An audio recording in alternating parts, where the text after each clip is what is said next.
I was on my knees, the marble floor cold beneath my skin, my hair tangled in Evelyn's clenched fist. Pain seared through my scalp as she yanked harder, forcing my head back until I was staring into her furious eyes. Her face was twisted with hatred, her lips trembling as she hurled words that cut deeper than any blade. Worthless. Burden. Parasite. Each insult landed like a slap, echoing in the hollow halls of the mansion that had never felt like home. Before I could catch my breath, a sudden blow exploded against my ribs. I gasped, folding forward as agony spread like fire. Lucas stood over me, his polished leather shoe still hovering in the air, his smirk wide and cruel. He laughed under his breath, as if what he had done was nothing more than a game. I tried to crawl away, clutching my side, but Evelyn's grip tightened, dragging me back like prey. Around us, the grand living room glittered with chandeliers and crystal ornaments. The light was sharp, almost mocking. I had once admired this beauty, thinking it represented success, love, a future. Now it felt like a cage made of glass, fragile, cold, and deadly. The echoes of Evelyn's voice bounced off the walls, mingling with my ragged breathing. "You think you belong here," she hissed. "You think marrying my son makes you one of us? Look at you, you're nothing." Her words poured over me like acid. I wanted to speak, to defend myself, but the air was gone from my lungs. My ribs throbbed with every shallow breath. The taste of metal filled my mouth, and I realized I had bitten my tongue. Lucas leaned against the doorway, arms crossed, watching with amusement. To him, this was entertainment. Tears blurred my vision. I reached up, grabbing Evelyn's wrist, trying to loosen her hold, but she was relentless. My scalp burned. My body trembled from the pain and humiliation. Somewhere in the back of my mind, a whisper rose. This couldn't be real, not after all the promises, not after all the vows of love and protection. Yet here I was, kneeling in the house that was supposed to be my home, treated like an intruder, an enemy. Evelyn's voice rose again, sharp and shrill. "You have ruined everything since the day you stepped into this house. You've tainted our name, brought shame to our family. Adrian deserves better than a charity case who can't even follow simple rules." Lucas chuckled, his voice dripping with mockery. "Maybe Adrian should trade her in for someone who won't cry every time she's told the truth." Their laughter wrapped around me like chains. The weight of their contempt pressed down, until my spirit felt as broken as my body. I stared at the gleaming floor, at the reflection of my own tear-streaked face, and for a heartbeat, I believed them. Maybe I was worthless. Maybe I truly didn't belong. But somewhere beneath the despair, a spark flickered.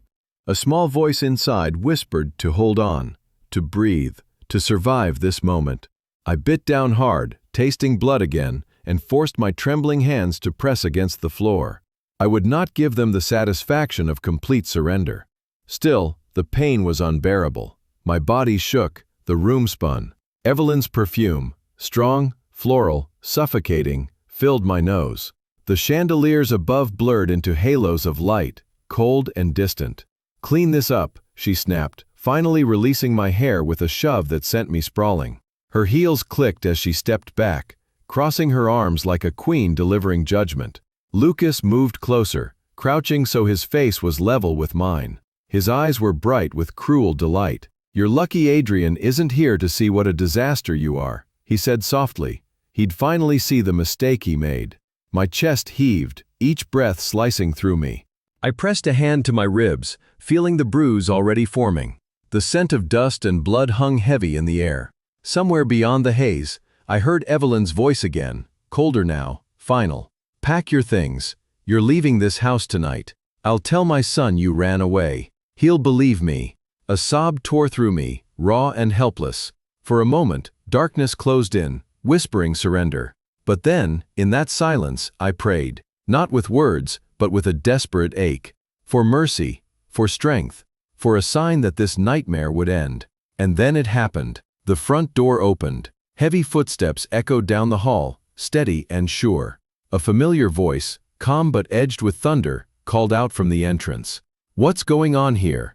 The sound froze Evelyn in place. Lucas straightened, his smugness faltering. My breath caught as I turned my head toward the doorway. And there he was. Adrian. My husband. The man I had loved, trusted, dreamed with. Standing in the light, holding a bouquet of roses and a small velvet box, his eyes locked on the scene before him. For the first time, the silence belonged to me. Before the bruises and the silence, before the cold marble floors and the whispers that cut like knives, there was love. It began on a spring evening when the city glowed with golden light, and I was nothing more than a volunteer serving meals at a charity gala. The room shimmered with gowns and diamonds, laughter echoing across polished glass. I kept my eyes down, careful not to spill the tray in my hands, certain no one in that world would notice me. But then he did. Adrian Hart, the billionaire everyone whispered about, the man who had built an empire before he turned 35. He should have been surrounded by people more like him, people with power and names carved into marble. Yet his gaze found mine through the crowd, calm and curious, and in that single moment, everything shifted. He asked for coffee instead of champagne, thanked me when I handed it to him, and asked my name like it mattered. We spoke between tables, his questions gentle, his attention steady. He wanted to know where I studied, what I loved, what dreams kept me awake at night. No one had ever listened to me like that before. It felt as though the world had gone silent, and all that remained was the warmth in his eyes. When the gala ended, he found me outside near the parking lot, the air cool and full of city sounds. He offered to walk me to the bus stop, and though I hesitated, something about his presence felt safe. We talked the whole way. He asked if he could see me again, and I said yes, half in disbelief, half in hope. Our first date was simple. A small cafe tucked between bookstores, a place he said reminded him of his childhood, before wealth built walls around his life. He wore no suit that day, just a soft blue shirt and sleeves rolled to his elbows. We talked for hours, about music, about travel, about faith. When I laughed, he watched me like it was the first time he had seen joy. Days became weeks, weeks became months. He sent flowers not of luxury, but meaning. Lilies for grace, daisies for hope. When he was away for business, he called every night. I told my friends he was too good to be real. They said men like him didn't marry girls like me. But he proved them wrong. 8 months later, on a secluded beach painted with sunset, he knelt on one knee. The waves whispered against the shore, and rose petals scattered by the wind brushed across my dress. His hands trembled slightly as he opened the small velvet box, revealing a ring that sparkled like captured starlight. I remember the sound of the sea, the salt on my lips, and the way his voice cracked when he said my name. I said yes before he could even finish asking.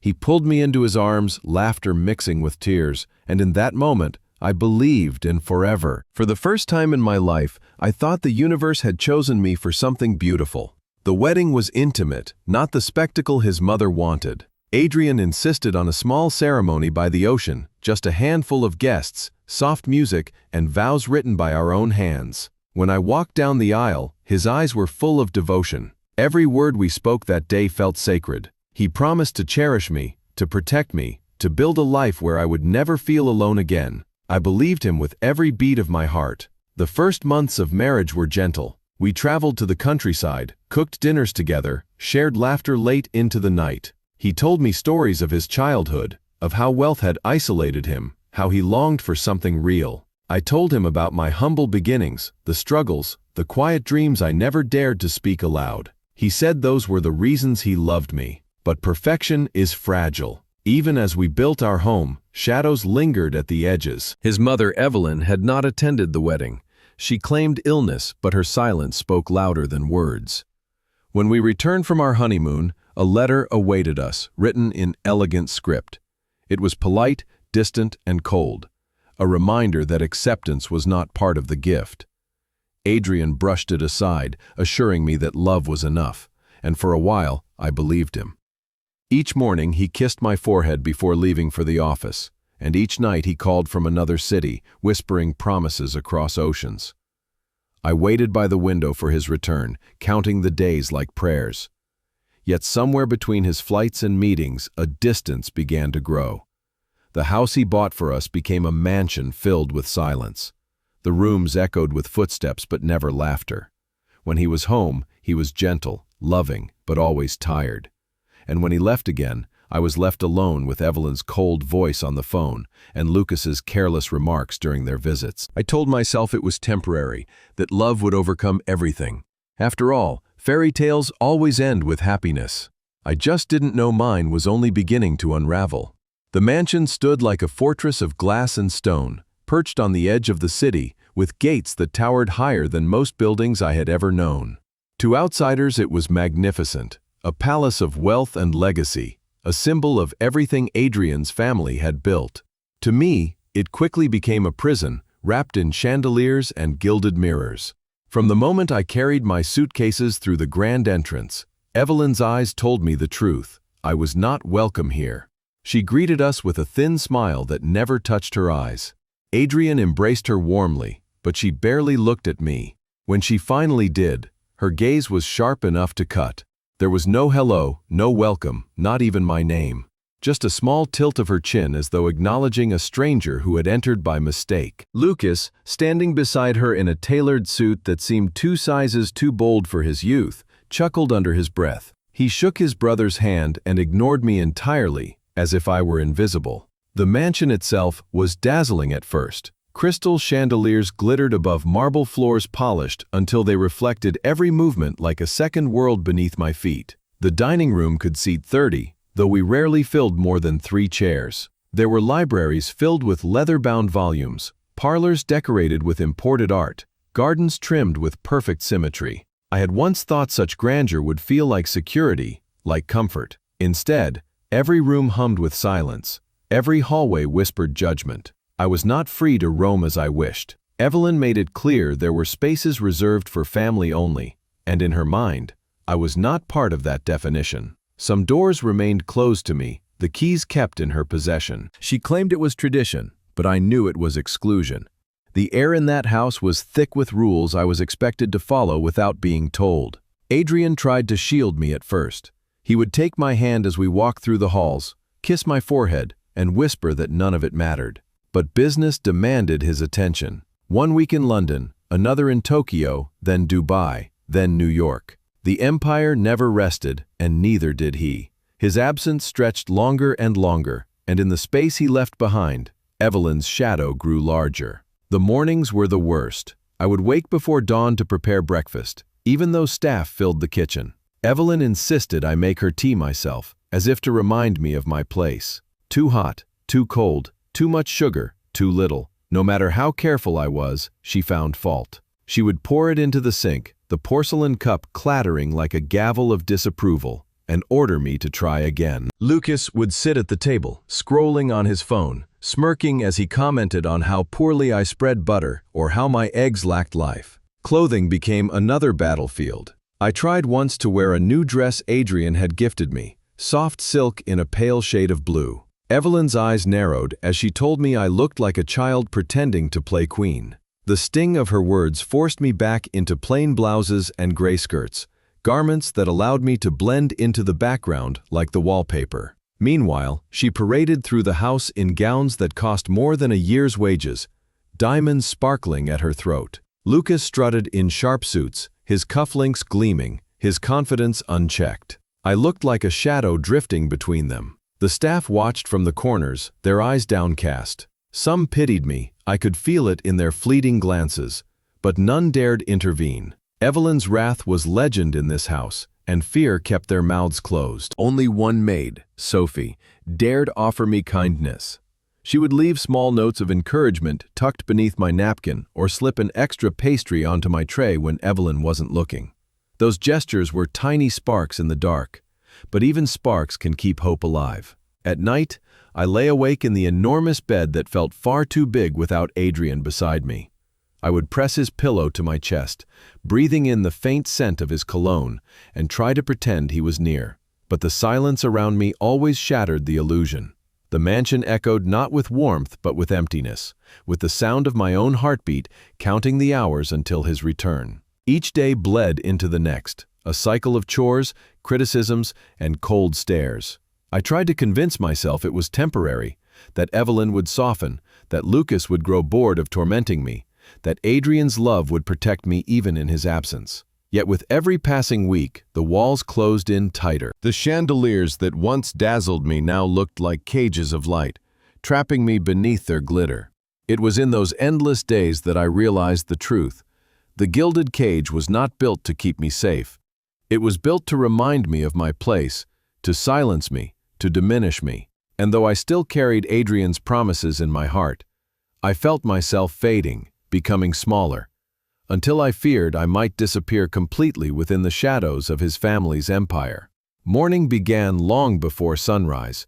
The mansion was still and silent when I rose from bed, the air heavy with the scent of polished wood and distant roses from the garden. I walked barefoot across the cold marble floors to the kitchen, where the staff awaited my instructions as though I were the mistress of the house.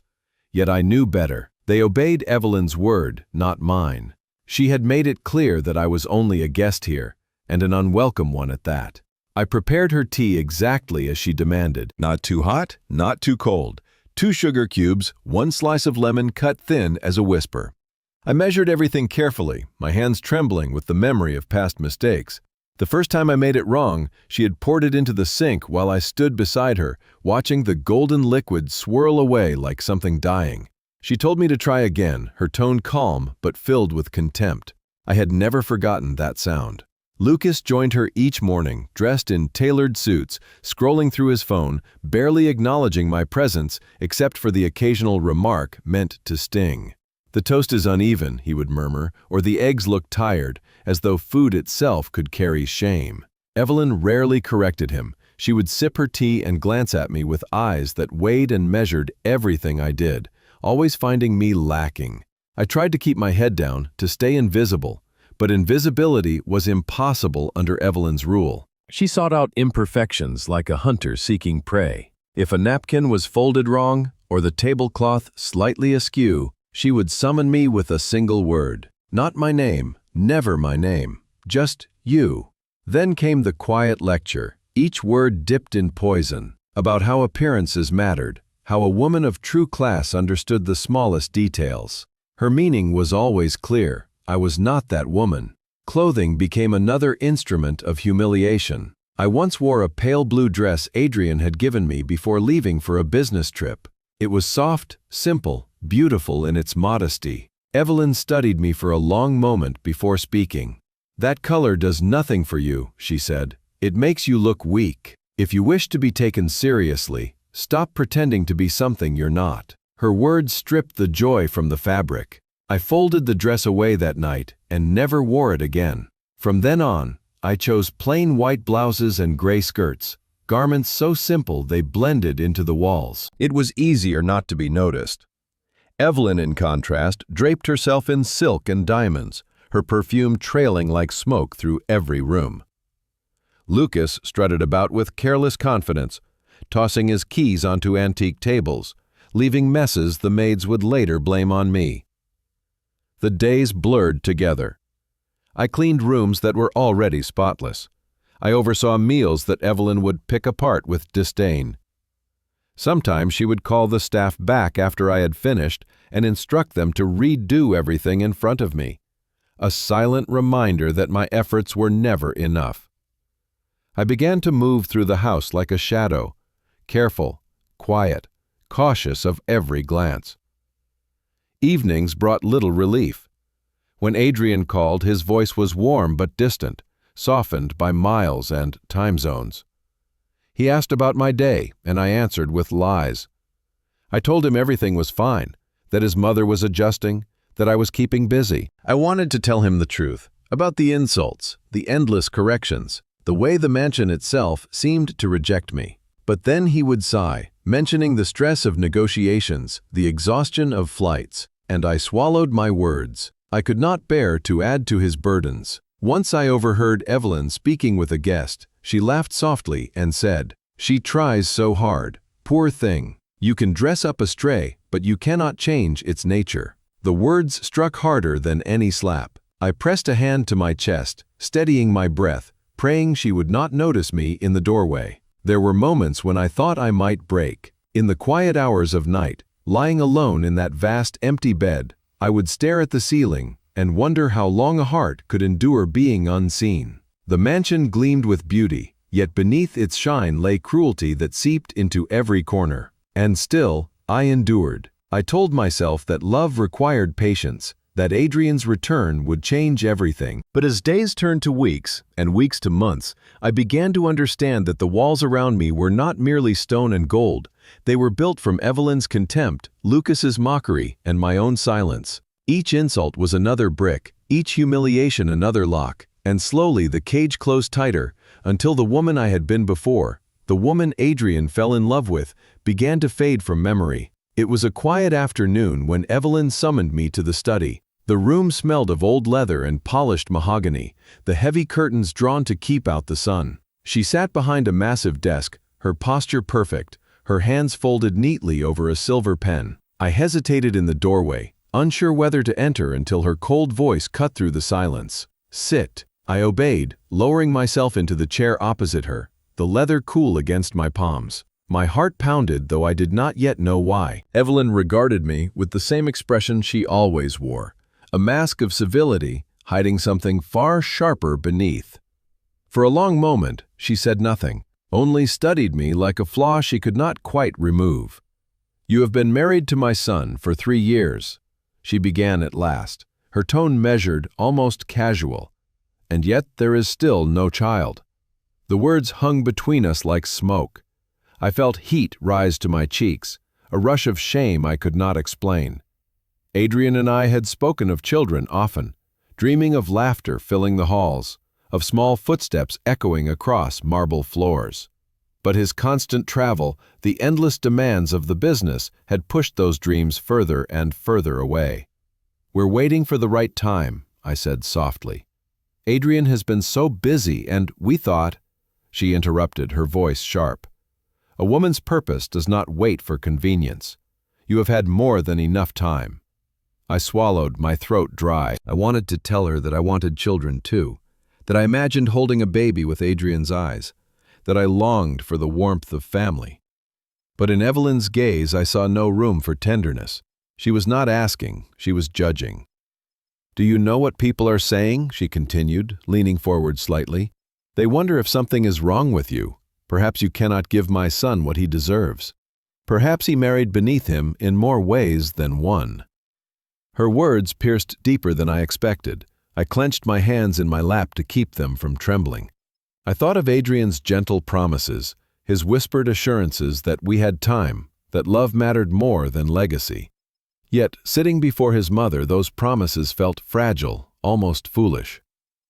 Evelyn's voice softened, but it was the softness of a blade sliding between ribs.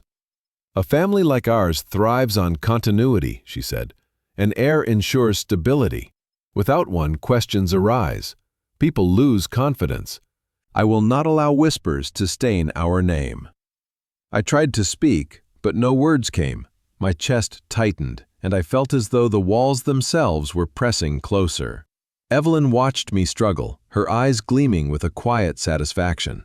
"Perhaps," she said after a pause, lowering her gaze to the papers on her desk, "my son should reconsider his priorities. He has built an empire, but what good is it if there is no one to inherit it?"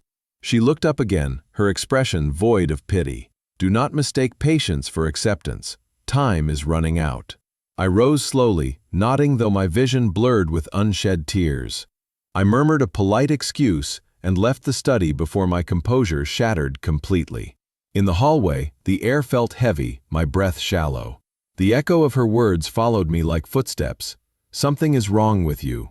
In my room, I sank onto the bed, pressing a hand to my stomach as though trying to feel what was missing. Shame coiled inside me, cold and suffocating. I knew her cruelty was deliberate, but part of me feared she was right. What if my body had failed me? What if Adrian one day looked at me and saw the same disappointment his mother did? That evening, when Adrian called from his hotel in Paris, his voice weary but kind, I almost confessed everything. I wanted to tell him about Evelyn's accusations, about the ache they left behind. Yet, when he asked how my day had been, I hesitated. He spoke of meetings and deadlines, of investors and late dinners. He sounded exhausted, stretched thin by the weight of his responsibilities. I could not add to that burden, so I lied. I told him everything was fine, that his mother had been quiet, that I spent the afternoon reading in the garden. He believed me, thanked me for understanding, promised to call again soon. When the line went silent, I sat alone in the darkness, the phone still warm in my hand, and felt the distance between us widen like a gulf. In the weeks that followed, Evelyn's words became a weapon she wielded with precision.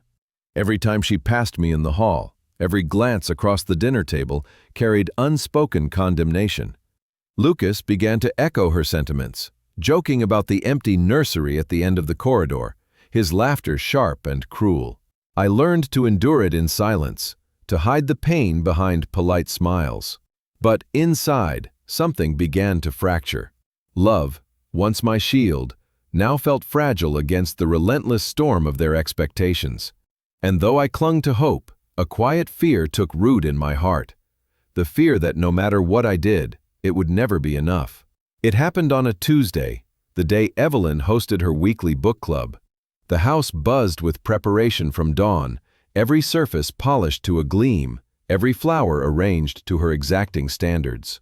I moved quietly through the rooms, careful not to disturb the perfection she demanded. Her prized possession, a crystal vase from France passed down through generations, sat proudly on the living room mantel, catching the light like a crown jewel. Evelyn had reminded me twice that morning to dust around it, but never touch it directly. I obeyed. I always obeyed. Lucas arrived mid-morning, his laughter echoing through the halls as he let his golden retriever run wild across the marble floors. The dog's nails clicked like tiny hammers, scattering rugs and upsetting decor. I tried to calm it, but Lucas only grinned and said the animal needed freedom, unlike some people in this house. I forced a polite smile and continued with my chores, the dog darting around me like a whirlwind. By afternoon, the guests had not yet arrived, but the mansion already felt tense. Evelyn's voice carried from room to room, directing maids, criticizing arrangements, scolding imagined flaws. I dusted the living room, moving slowly, aware of the vase gleaming inches from my hand. The air smelled of lilies and lemon polish. Everything was still, until Lucas's dog burst into the room chasing a squeaky toy. The sound startled me. I stepped back, my elbow grazing the edge of the mantel. For one frozen heartbeat, time stopped. The vase teetered, light flashing across its crystal surface like a warning. I reached out instinctively, but my fingers brushed only air. Then came the sound, sharp, final, the crash of crystal against marble, echoing through the mansion like a gunshot. Shards scattered across the floor, glittering like broken stars. I stared, breath caught in my throat, my heart pounding. The room seemed to tilt, the world narrowing to that ruin at my feet. I dropped to my knees, trembling hands reaching for the pieces, whispering apologies that dissolved into the air. Evelyn's footsteps approached, fast and sharp. She appeared in the doorway, her face blanching at the sight before twisting into rage. "What have you done?" she screamed, her voice rising like a storm. Behind her, Lucas smirked, folding his arms as if settling in for entertainment. "It was an accident," I gasped. "The dog."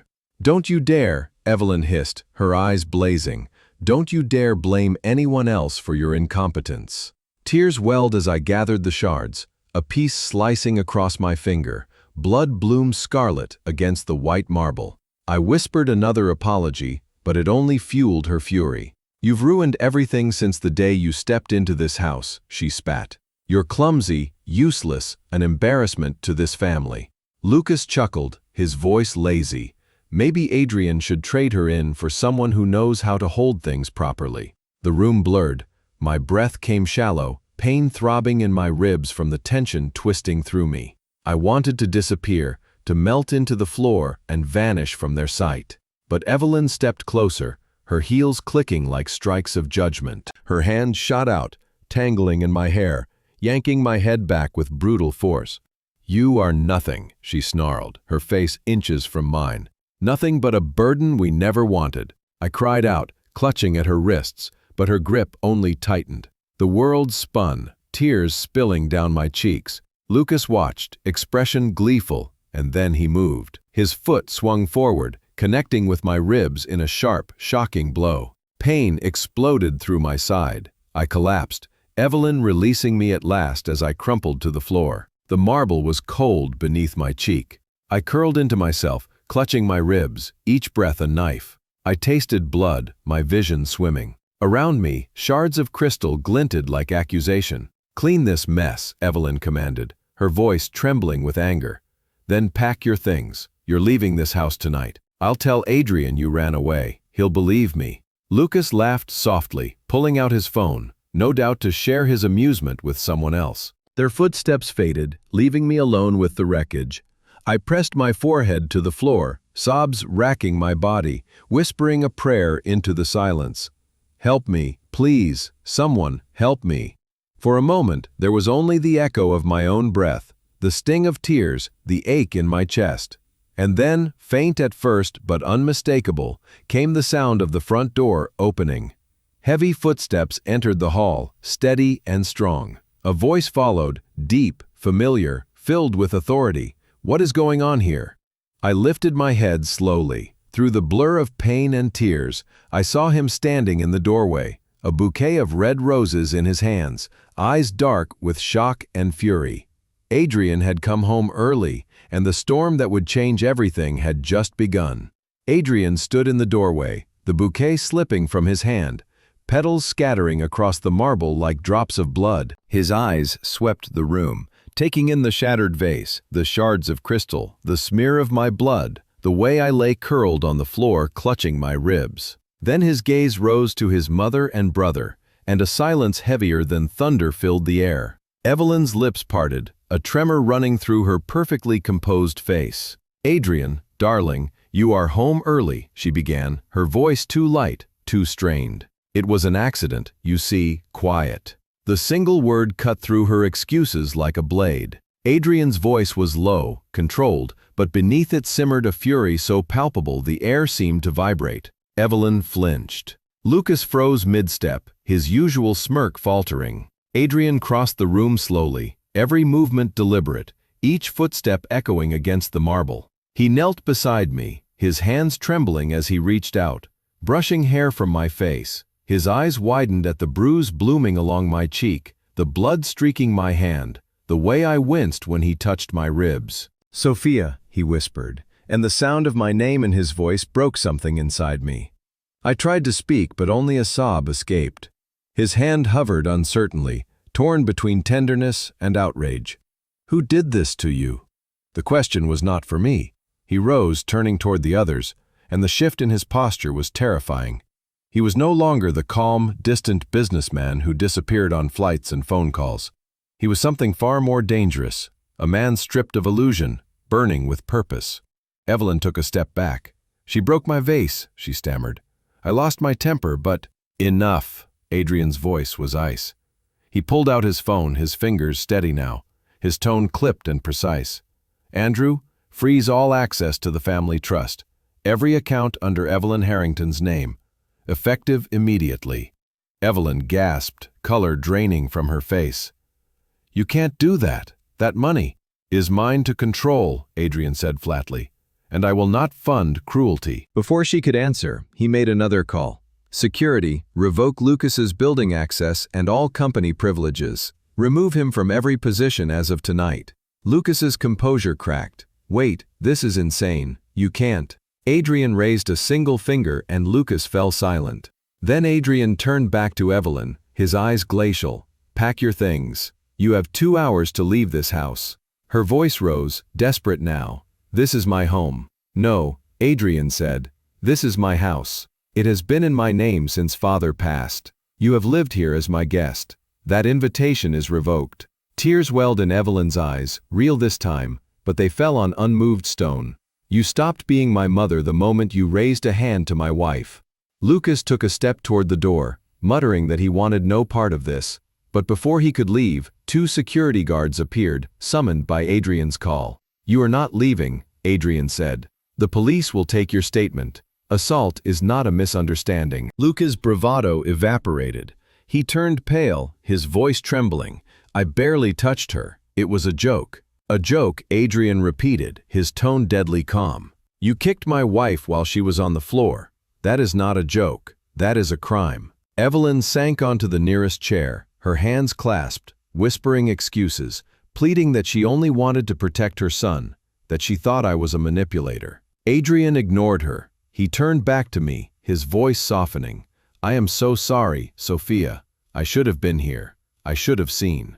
I shook my head weakly, tears spilling over. Adrian reached for the remote on the coffee table, pressing a button. The television flickered to life. On the screen appeared grainy footage of the living room. Evelyn sneering as I scrubbed the floor.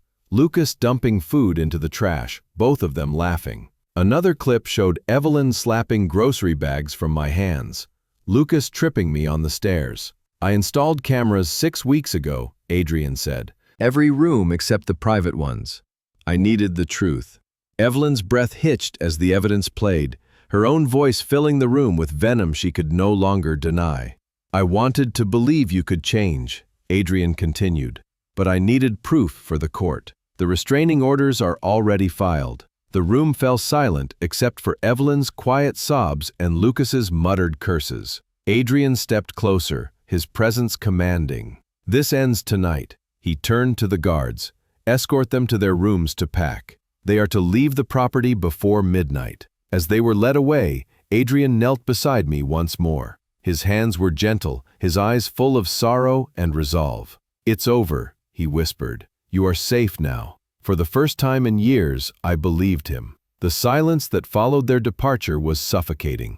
The echoes of raised voices faded into the marble halls, leaving only the soft hum of the air conditioning and the fragile rhythm of my breathing. Adrian remained beside me, his hand hovering just above my shoulder, as if afraid that even his touch might break what little strength I had left. My ribs ached with every breath, my scalp still throbbed where Evelyn had torn at my hair, yet the sharpest pain came from disbelief that all of this had unfolded before his eyes. He rose slowly and crossed the room to the television, his posture straight, his expression unreadable. Without a word, he picked up the remote and pressed play. The screen flickered to life, showing the same living room, the same marble floor, only brighter, emptier before the chaos. Then came Evelyn's voice, sharp, cruel, mocking my efforts at cleaning. Her words rang through the room like poisoned arrows. On the screen, I watched myself kneel beside a stack of dishes, scrubbing until my fingers reddened, while Evelyn poured scalding water over the sink and told me I was too slow, too clumsy, too unworthy.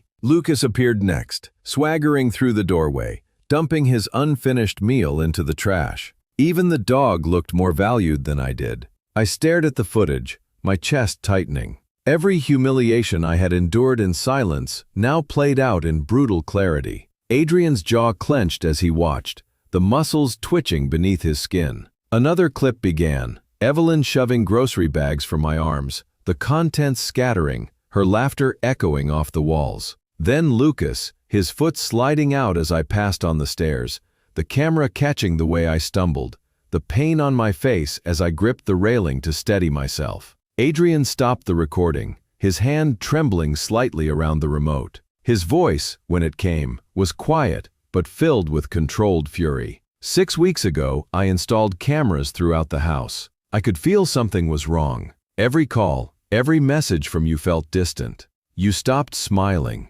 I needed to know the truth. He turned to me then, his eyes searching my face. "I should have acted sooner. I should have protected you before it reached this point." Tears burned my eyes as I whispered that I had wanted to tell him, but feared becoming another weight on his shoulders. He shook his head, a sharp, pained motion. "You were never a burden, Sophia. You are my wife. The only mistake was believing silence could protect you."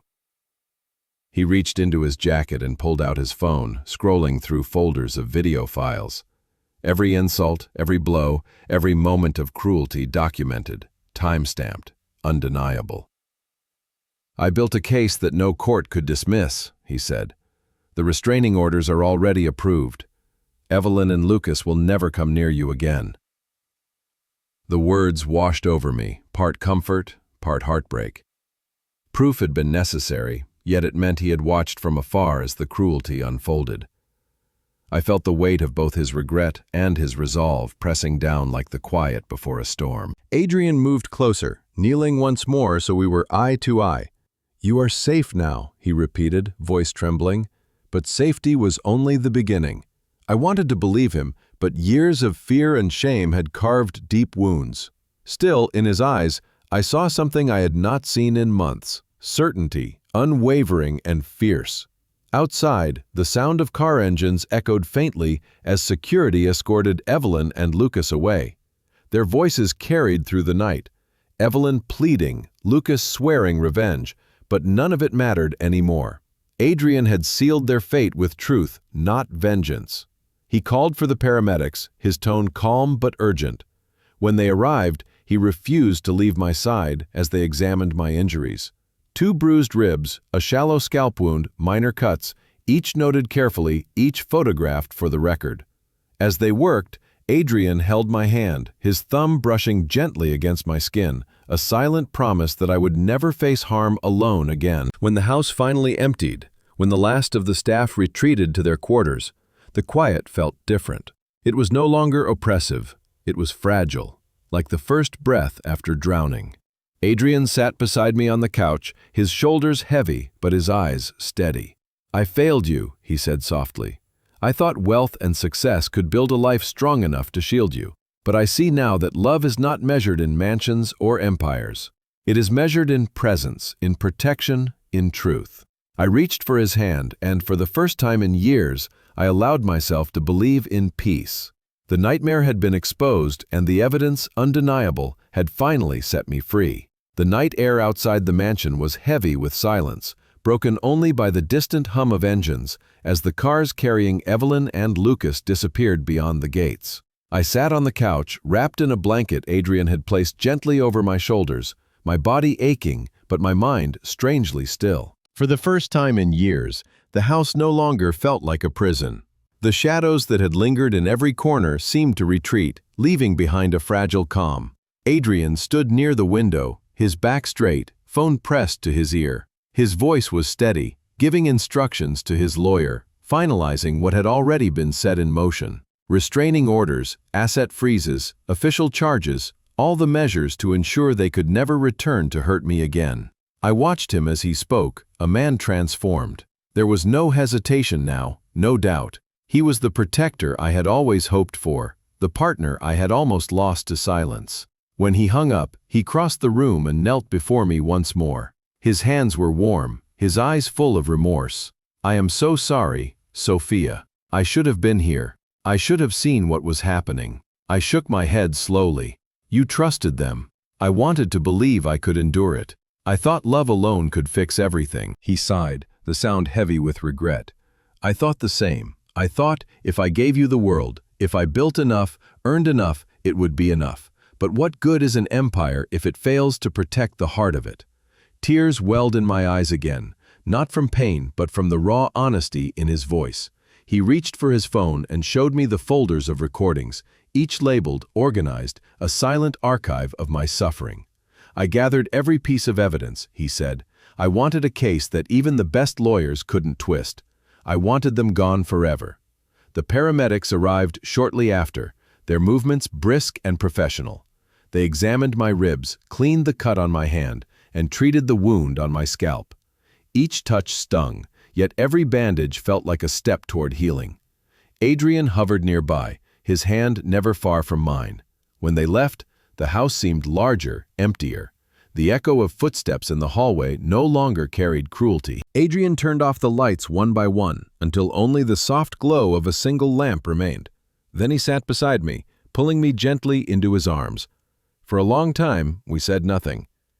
The quiet between us was not the silence of fear, but the silence of understanding. Eventually, he spoke again, his voice low. "Tomorrow, I will meet with the board. I will step back from day-to-day control. I need to be here, with you." I looked up at him, startled. "You've worked your whole life for that company." He nodded. "And I nearly lost the only thing that mattered because of it. I built a fortune, but left you unprotected. I won't make that mistake again." I rested my head against his shoulder, the steady rhythm of his heartbeat grounding me. The man who once chased deals across continents now sat beside me, ready to trade power for peace. As dawn crept through the curtains, the first rays of light touched the marble floor, glinting off the shards of the broken vase still scattered there. Adrian rose and carefully began collecting them, one by one, his movements deliberate. When he had gathered the last piece, he placed them into a small box and set it on the mantel. "Let it stay," he said softly. "A reminder of what will never happen again." The hours passed quietly. Calls came from the police confirming that Evelyn and Lucas were in custody for questioning. The lawyer sent updates, assuring Adrian that the evidence was overwhelming. There would be no escape, no manipulation, no lies strong enough to undo the truth. That evening, we ate together for the first time in months, a simple meal of soup and bread. There was no grandeur, no servants, no sharp words, only the warmth of shared silence. Each spoonful tasted of peace. Later, as the stars began to fill the sky, Adrian took my hand and led me to the balcony. The city stretched before us, lights twinkling like distant hope. He turned to me, eyes shining with determination. "This is the beginning," he said. "Not of what we lost, but of what we will build anew." And standing there beside him, bruised but unbroken, I believed him. The nightmare was over. Justice had spoken. And in the quiet that followed, I felt the first stirrings of a life that finally belonged to me. The morning after the storm, sunlight streamed through the tall windows, washing the mansion in a warmth it had never known. The air felt different, no longer heavy with judgment or fear. I woke in the guest room, wrapped in fresh sheets, my body aching but my spirit trembling towards something unfamiliar: freedom. Adrian sat beside the bed, his eyes weary yet gentle, holding a cup of tea just the way I liked it. When I tried to sit up, pain rippled through my ribs, but his hand was there instantly, steadying me. "You don't have to move," he said softly. "Just rest. Everything is being taken care of." For a moment I studied him, the man I had married 3 years ago, yet felt I was seeing clearly for the first time. The sharp lines of exhaustion etched into his face, the quiet strength in his eyes, the way his voice carried both sorrow and resolve. He had been blind to my suffering, yes, but now he was here, present, unwavering. He told me the police had completed their statements through the night. Evelyn and Lucas would be charged with assault and harassment. The evidence from the cameras was irrefutable. Their lawyers had tried to negotiate, but Adrian's attorney stood firm. There would be no settlements, no quiet dismissals. Truth would be seen. As he spoke, a strange calm spread through me. For so long I had felt powerless, my voice silenced by fear and manipulation. But now my pain had become evidence, my silence transformed into proof. I realized that justice did not erase the wounds, but it gave them purpose. By afternoon, the maids who had once watched in silence began to emerge from the shadows of the house. One of them, a young woman named Lila, approached timidly and handed me a folded note. Inside was a simple message: "I'm sorry, I should have spoken sooner." I squeezed her hand and told her she had nothing to fear now. Adrian had promised severance and new positions for those who had tried to help, and true to his word, he had already arranged recommendations. The house that had once echoed with cruelty now hummed with gratitude and quiet redemption. In the days that followed, Adrian refused to leave my side. He canceled meetings, delegated responsibilities, and spent his hours tending to the life we had both neglected. We spoke late into the nights, unraveling the knots of misunderstanding that had bound us apart. He confessed how ambition had blinded him, how he had believed providing wealth was enough. I admitted how pride and fear had kept me silent, how I had mistaken endurance for strength. One evening, as twilight painted the sky in soft shades of gold, he led me through the mansion, room by room, his gaze lingering on the ornate decorations and grand chandeliers that had once dazzled him. "None of this matters," he said quietly, "not if it costs you peace." 3 days later, we left the mansion behind. Adrian handed the keys to an agent with instructions to sell it. Watching the gates close behind us felt like shedding a skin I had long outgrown. We drove to a quiet neighborhood on the edge of the city, where the houses were smaller but the air felt open and alive. Our new home stood at the end of a tree-lined street, sunlight spilling across a small garden waiting to be filled with flowers. Inside, the rooms were bright, the walls pale and clean, untouched by memory. Adrian carried me over the threshold, not as a symbol of tradition, but as a vow. "This is where we begin again," he whispered. Days turned into weeks, and the rhythm of healing took root. I learned to sleep without waking to footsteps in the hallway. the nightmares came less often, fading with each sunrise. Adrian cooked breakfast every morning, sometimes burning the toast, always insisting on laughter to replace the old silence. In the evenings, we walked through the garden, planning what we would plant: roses for hope, lavender for peace, daisies for joy. The legal battles stretched on, but I no longer feared them. Every hearing confirmed what we already knew. Evelyn's pleas crumbled before the recordings. Lucas's arrogance dissolved into apologies crafted by his lawyers. The judge granted the restraining orders, final and binding. One night, as we sat beneath the stars, Adrian took my hand and said, "I cannot change what happened, but I will spend the rest of my life making sure you never doubt your worth again." I looked at him, the man who had once been distant, now grounded by love and truth. The past had scarred us, but in its place grew something stronger. A bond forged not in luxury or promises, but in the fire of survival and the quiet strength of forgiveness. For the first time in years, I felt whole. 3 months passed like a gentle tide, washing away the sharp edges of the pain that had once defined my days. The bruises faded first. Then the nightmares began to lose their hold, retreating to whispers that no longer dictated my sleep. The house Adrian had chosen for us became a sanctuary, its quiet halls filled with sunlight and the scent of fresh flowers from the garden I had begun to tend each morning. Where once I had woken in fear, I now opened my eyes to birdsong and the soft rustle of leaves through the open window. Adrian changed too.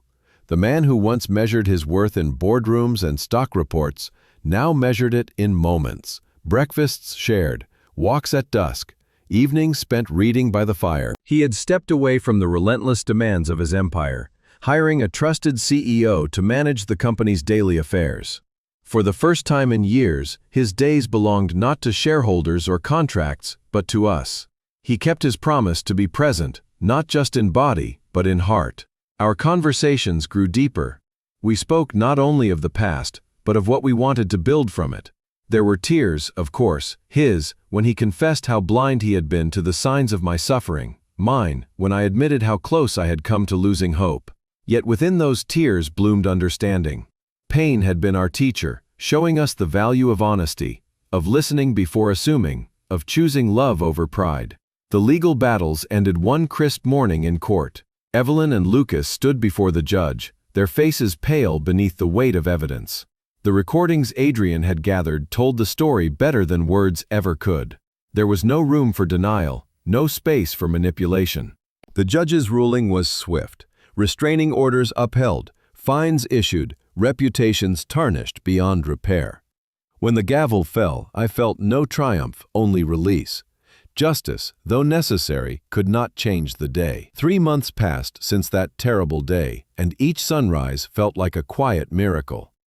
The bruises on my body had faded, leaving behind faint shadows of what once was, but the deeper wounds, those carved into my heart, were healing more slowly, gently mended by love and peace. Our new home had become a sanctuary. Every room breathed light, every window opened to a view of trees swaying in calm breezes. Where the mansion had been filled with echoes of cruelty, this house was filled with laughter, soft music, and the scent of fresh bread baking in the kitchen. Adrian kept his promise. He stepped back from the empire that had consumed his time and attention, appointing a trusted CEO to handle the day-to-day affairs. He no longer woke before dawn to catch flights, or stayed up past midnight on conference calls. Instead, he rose beside me each morning, brewed coffee, and asked what flowers I wanted to plant in the garden. Some days we worked side by side, our hands in the soil, dirt streaking our fingers as we built something living together. Other days, we simply sat on the porch with mugs of tea, watching the sky change colors and talking about nothing and everything. At first, it felt strange to live without fear. My body flinched at sudden noises. My heart quickened whenever the phone rang, expecting bad news. But over time, the rhythm of safety sank in. The quiet no longer felt like waiting for the next storm. It felt like peace. Adrian never grew impatient with my fragility. When nightmares woke me in the dark, he would hold me until my breathing steadied, whispering that I was safe, that no one could hurt me now. The legal battles dragged on through the courts, but they no longer controlled our days. Evelyn's lawyers tried every argument they could, painting her as a misunderstood matriarch, but the videos told a different story. Each frame revealed the truth, the cruelty, the humiliation, the violence. The judge's voice was firm when the restraining order was made permanent. Evelyn was barred from any contact, her access to family assets dissolved. Lucas's attempts to rebuild his life through the family name were swiftly blocked by trademark rulings and evidence of past abuse. Justice was not swift, but it was sure. Adrian often apologized for the past, for the distance that had allowed such pain to take root. I learned to forgive him, not because the past could be erased, but because he had faced it with courage. He did not hide from his mistakes. He met them head-on and built something stronger in their place. Forgiveness was not a single moment. It was a choice I made every day, and each day it grew easier. One evening, as the sun dipped low and the garden glowed gold, Adrian brought out a small wooden box. Inside lay the fragments of the crystal vase, still gleaming though shattered. He placed them gently on the table between us. "Let it stay as it is," he said softly, "a reminder of what we survived." Together, we chose a spot in the garden, buried the shards in the earth, and planted white lilies over them. When they bloomed, their petals pure and luminous, I felt something lift within me, as if the past had finally settled into peace. Our days became simple and full.